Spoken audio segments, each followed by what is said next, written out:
What is going on, everybody? Critic and the Common Man here. Up today, you saw the thumbnail. You watched the movie on Netflix, Stowaway. Chris, before we get into this, I feel obliged to let you guys know we are now the proud parents of a cat.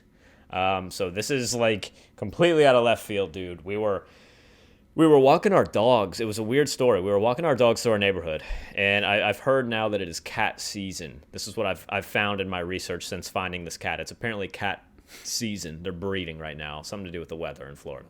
There's stray kittens everywhere. Hide your window or lock your windows, lock your doors. There's stray cats everywhere. Dude, so we're walking my dogs, and all of a sudden we start hearing this meowing noise. And I assumed it was like somebody's cat sitting in the window. Like, you know, people open the windows and cats like sit there behind the screen and just meow. So we're like, oh, cool. I just meow at people with my window open as they walk by. Or just I figured it was you just meowing at me. You know, my normal daily routine. Nothing new. The cat calls. I'm used to it. You know what I mean? Hey, baby. I just figured it was something like that. So we're walking my dogs through the neighborhood. Dude, all of a sudden we hear this tiny little meowing. And this black blur, like just pitch black cat comes walking out. And I mean walks right up to us and our dogs. Two 70-pound dogs, big pit bull, big pointer, no fear, just walks right up. So we're like, oh my God. Of course, you know, my wife and I are animal lovers, so we can't just leave this thing alone. So now we're wondering what we're going to do with this cat. So I looked it up online, and it said if you find a stray kitten, you're supposed to leave it alone for a little while, ideally, unless it's in immediate danger, because the mom might come back for it and save it.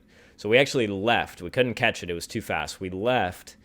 Came back like a couple hours later on our way to get dinner, just on a whim. There was like 3 neighbors out there trying to catch this cat, trying to corral it.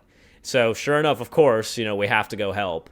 And of course, sure enough, I catch the damn thing. It was like trying to go into somebody's car, their engine, and I like kind of got behind it and just Steve Irwin'd it. Like I grabbed it by the back of the neck and like real gently grabbed it and put it in a towel. And now we own a cat. So that's interesting. I've never had a cat. I had a cat one time when I was a kid, but it was like a not the friendliest cat. It wasn't great. Kind of turned me off to cats. This thing is adorable. But let me tell you, it is extremely feral. Scratch that. It was extremely feral. We have spent basically the last 48 hours socializing this thing nonstop. It is now very friendly. It's still a little bit standoffish, but for the most part, extremely friendly. It's currently sleeping on my wife's laptop right now. I'm not going to move it. Thing's probably like 8 weeks old, but long story to all get around to the point of we haven't named this cat yet. We cannot think of a name, dude. We are really struggling. First, it was going to be Roomba, but then we felt like that was a girl cat's name, and we found out when we took this thing to the vet. Oh yeah, by the way, I have already dropped like $500 on this free cat. So there's that. That's great. Wow. Well, dude, it was like $300 to get all its booster shots at the vet, and of course we're gonna do it. And then, you know, we got to buy the scratching post, but not like the $20 one, the one with like the little hideout and the toys and all that. This cat's got a great life now. Anyway, we were going to name it Roomba, but my wife said that's a girl cat's name, and the vet told us it's a boy. Everybody knows the vacuums are female. What's up? I said everybody knows the vacuums are female. Yeah, exactly. And this one is indeed. And it's, you know, it ends with an A. It's kind of like a feminine sounding name. I wanted to name it either Will Ferrell or Christopher Walken, but my wife is not a fan of either one of those. So, anybody, before we jump into our review today, if you know of a good name for a solid black kitten who is currently loafing and sleeping on my wife's laptop, let us know. Otherwise, Chris, let's get into this today, dude. I guess you can say you damn it, you beat me to it. I was gonna say I guess you can say you have a stowaway. Dude, nice. Oh, maybe I should name it something from this movie. I don't know. This movie was kind of depressing. I don't know if, Michael. It was really depressing, Michael. Let's jump into this, dude. So, guys, full spoiler warning. If you've not seen Stowaway, go check it out on Netflix. It's on there now. This was a Netflix original that just dropped a couple weeks ago. We gave it a watch and wanted to give it a shot. Other than that, guys, if you are an avid Critic and the Common Man fan, which we know you guys are, go ahead and drop a like, subscribe. We're putting out content all the time. It really helps the channel grow. Of course, we are still very small. I think we're at 51 subscribers. So that means if you want to leave us a comment, send us a 30 days DM. ago, we were at like 30-something. So, dude, thank you guys for that. We are actually growing. Much appreciated. We appreciate every single one of you. All 51 All of you. 51. Absolutely. All 51. Let's jump into this, dude. So, Stowaway. Again, spoiler warning, but let me just go ahead and tell you, Chris, very disappointed in this. I was expecting a lot from this movie based on what I read in the synopsis, and it was kind of a letdown. What did you think? the title is misleading. I thought it was going to be some sort of like action drama. I thought it was going to be something like that Nick Cage movie. What the hell is it called? Nick Cage movie. The one that we just watched on the boat. Oh, Con Air? No. The one that we watched for here for the Oh, where he's the hunter. Primal? Yeah. There you go. I thought it was going to be something like that or like Alien or something. Oh my God. But like they call it Stowaway, and it was like, oh, I accidentally became an astronaut. Oh, in the most rigorously checked operation of all time, somehow a human body was left in the wing of this spaceship, which didn't disrupt the balance. Didn't he was in the vent or something? Dude, how did he end up in there? It's so far-fetched, the premise of this movie at all. It would have been less far-fetched to them to have had an alien come onto this ship. It literally would have been more believable. He was like bolted in. They had to unscrew him out. Like, how did you get in there? How did you accidentally get in? There's no lockout, tag-out procedure. Like, there was nobody like, hey, we have 10 people working on this ship, and they're in the wings. Let's make sure all 10 leave. Like, no, we're good. Just launch it. Fuck it. Bizarre. This billion-dollar rocket, send it into space. We don't care. I agree with you. I 100% thought this was going to have something to do with aliens. Pretty disappointed. Where were the aliens? No aliens. I was thinking this was going to be like they go to Mars, and on the way back they realize, oh, we have a small Martian. There's a tiny Martian somewhere on this ship, and maybe they're friendly, maybe they're not.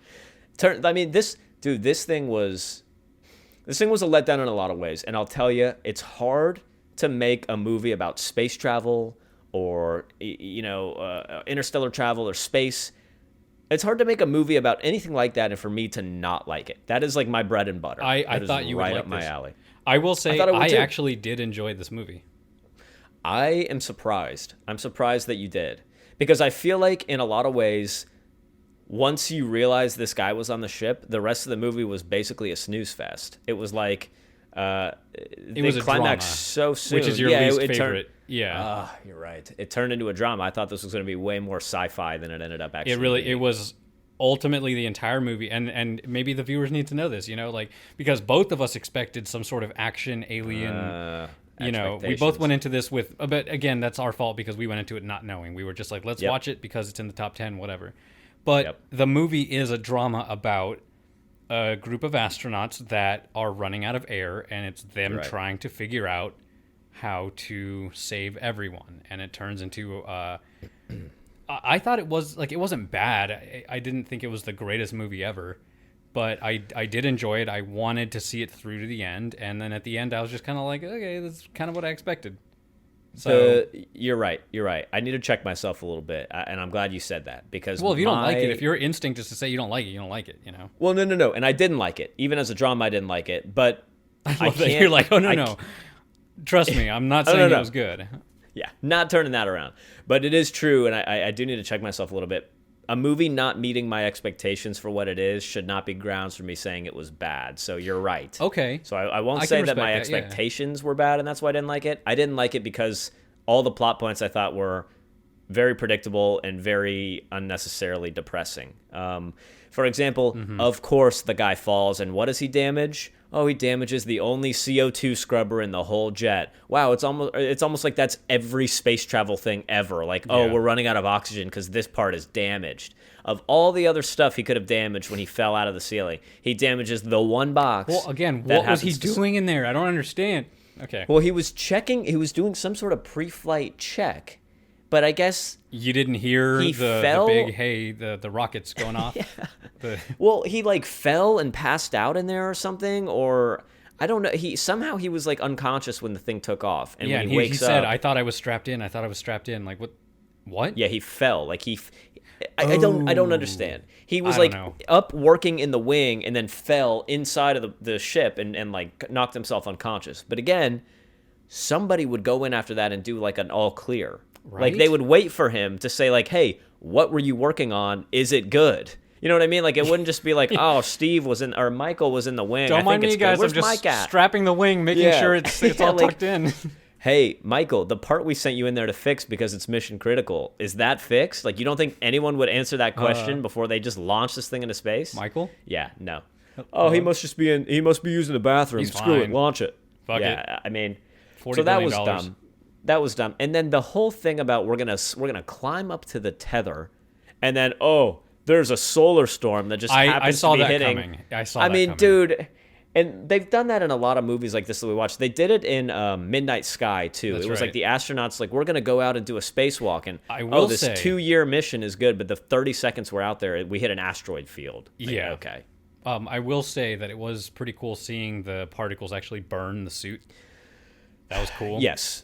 So let's go into some positives, because there are some, and I think the main one for me was the set and the visual aspect of this movie were pretty great. The set was phenomenal. Yeah. Such a small claustrophobic feeling movie.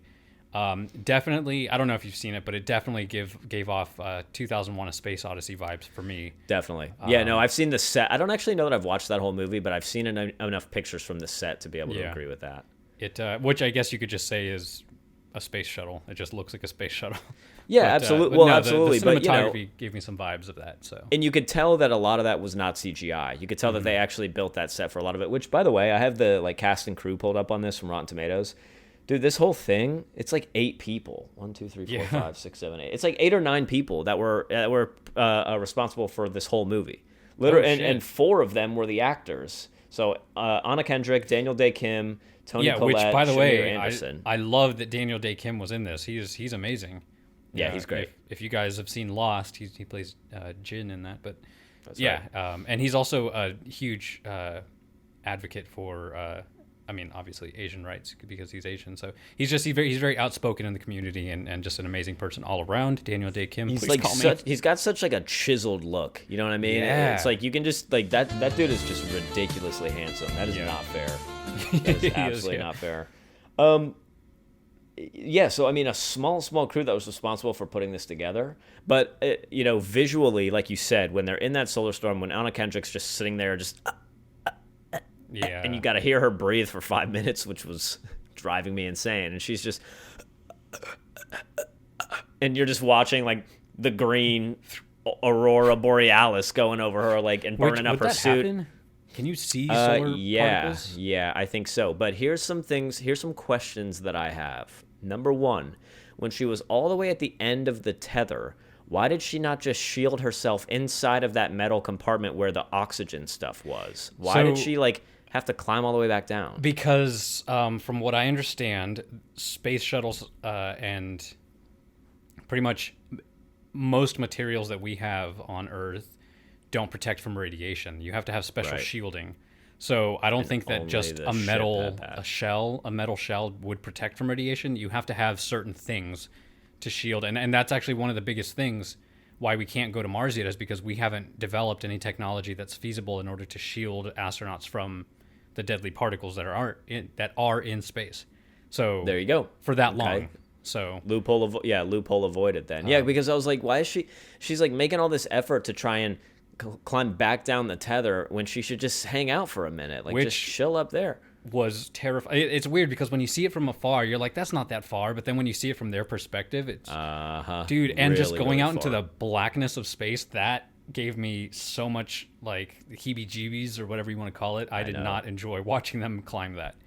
And then they're having to use all their, like, can you imagine, like, it's like being on a spinning ride trying to climb a straight line. Like the force is pulling it's like them. your artificial gravity is like fighting against you the whole way.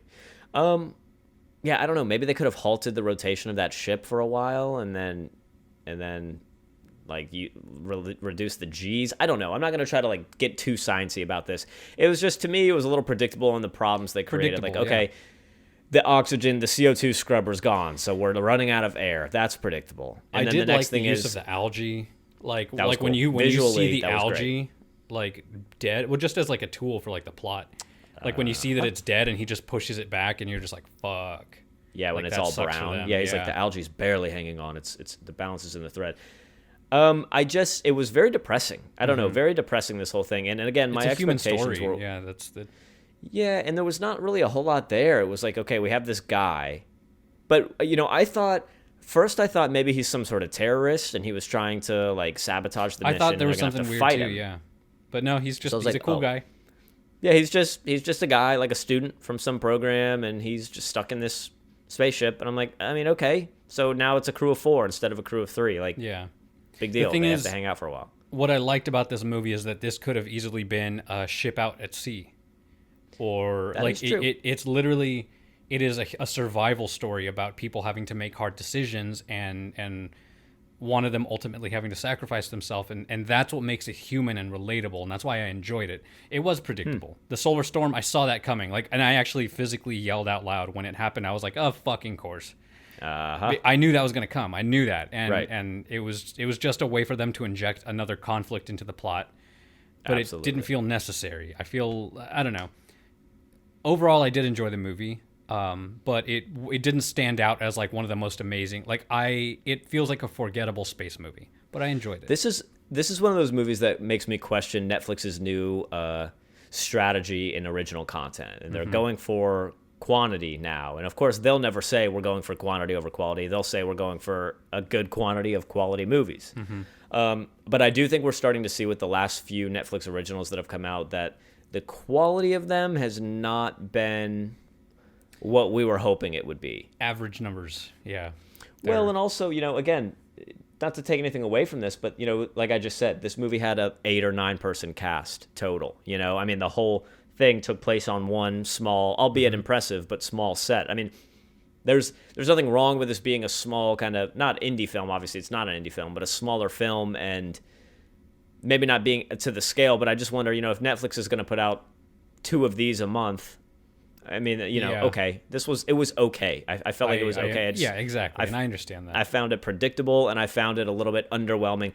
But I also, again, I thought they were going to be bringing back a Martian baby or something, or some sort of weird parasite, because we've seen that before. That's what we assumed this is going to be, and it wasn't. So that's fair. It was just a different movie than what I thought it was going to be.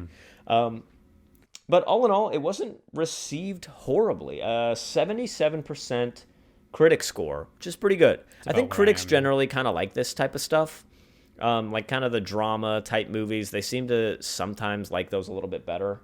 And then a 51% from the audience score. So that's about what I would expect. So where do you come in and compare to a 77 and a 51? Right between them. I'm going to give it a 7. I think it's a solid movie, visually, technically. The writing is, in my opinion, decent. The conflicts in the story were a bit predictable, but you do feel for them as a viewer. Like it sucks because Michael ends up being not a weird terrorist or anything like that, but he ends up being a guy who, has his problems in his life, and he's trying to care for his sister, and then he tries to come to terms with the fact that he has to kill himself, and it's intense, it's sad. And just reaches you on a human level, but nothing that makes the movie stand out as incredible or amazing or all too memorable. So I'm going to give it an average score of 7. I think it's decent, and I think that viewers just tend to not enjoy slower movies, especially as social media and the internet and everything. It's that whole technological world starts pushing us towards more instant gratification. We want faster paced content. So for sure. And I fall into that. I'm definitely guilty of that too. I'm glad that you liked it. I'm glad you liked it as much as you did, honestly, because I was a little worried you were going to like this less. For all of the reasons you said, and just because after reading the plot, I honestly was expecting a little more sci-fi out of this movie. I think I'm actually going to come in at a 5 on this one. I thought it was slow. I thought it was predictable. Which is, that's funny that we line up with the critic and the comment we do people. Yeah, the critic and the audience. So hey, there you go, points for Rotten Tomatoes, I guess. I appreciate the visuals, I appreciate the set, and I like the acting. It was not that anybody's acting was bad. It really wasn't that. It was just all in the writing for me. And just, that's what I'm saying. It's all the technical aspects were there. It's just they were. What did it really deliver other than another kind of predictable space movie? But I agree. Yeah. So there you go, a 7 and a 5. You got anything else for this one before we jump into our current event for today, man? No. There you go, guys. Stowaway on Netflix right now, 7 and a 5 from us. So the news today, I actually picked this news story because I thought that Anna Kendrick was the actress in the original. Turns out she's not. They're making an Enchanted 2. It started filming. I don't know if you ever saw the movie Enchanted. It's like the live-action Disney princess kind of thing. Yeah. thought that was Anna Kendrick, but turns out it wasn't. So that's on me. But yeah, so there you guys go. If there's any fans of the movie Enchanted, just know that they're making an Enchanted 2, and they've started filming it now. There's a lot of fans of that one. A lot of people like the movie Enchanted. It is Disney, so hopefully, right? I think maybe not actually. That might be like a DreamWorks thing. I don't think. Know. I think it is Disney. It comes up on my Disney playlist. Yes, I have a Disney playlist. Don't you judge me, Jimmy. Don't you judge me. Don't judge me. Okay, sure. Enchanted, Disney or not, they're making a second one. So any fans out there of the first Enchanted, you guys will be happy to know that they have started filming on a second. Apparently, it's not Anna Kendrick who's the lead role in that movie. I don't remember the girl's name who is. But there you go. So that's it. Quick current event for today, Chris. I just wanted to let the people know about what to expect. A little movie news coming their way. Something hopefully for people to look forward to. Do you have anything else? Quick review today for the movie Stowaway or for our current event? Or do you just want to send the people home with a nice message, some words of encouragement? Yeah. Did you know that Van Gogh would have pronounced his own name Van Cock? What? Is that? Yeah. Is that real? I guess. I don't know. Where did you hear that? No, where did you hear that? My very intelligent 15-year-old sister, okay? Is there any Frenchmen or women out there who can confirm that G-O-G-H is pronounced cock in the French language? He was Dutch, so. Okay, Dutch. If there are any Dutchmen watching, please let us know. I don't know. Could be true. Could be not. I don't know. I didn't look it up. I just thought it was hilarious. Van Cock. That's what I'm leaving the audience. Let's get out of here. This cat's walking out the door. I need to go let it use the litter box. All right, everybody. Stowaway, Enchanted 2, and Van Cock. You're welcome. Other than that, we are out of here, and we'll see you on the next one. We appreciate a thumbs up and a subscribe. Critic and the Common Man. Peace.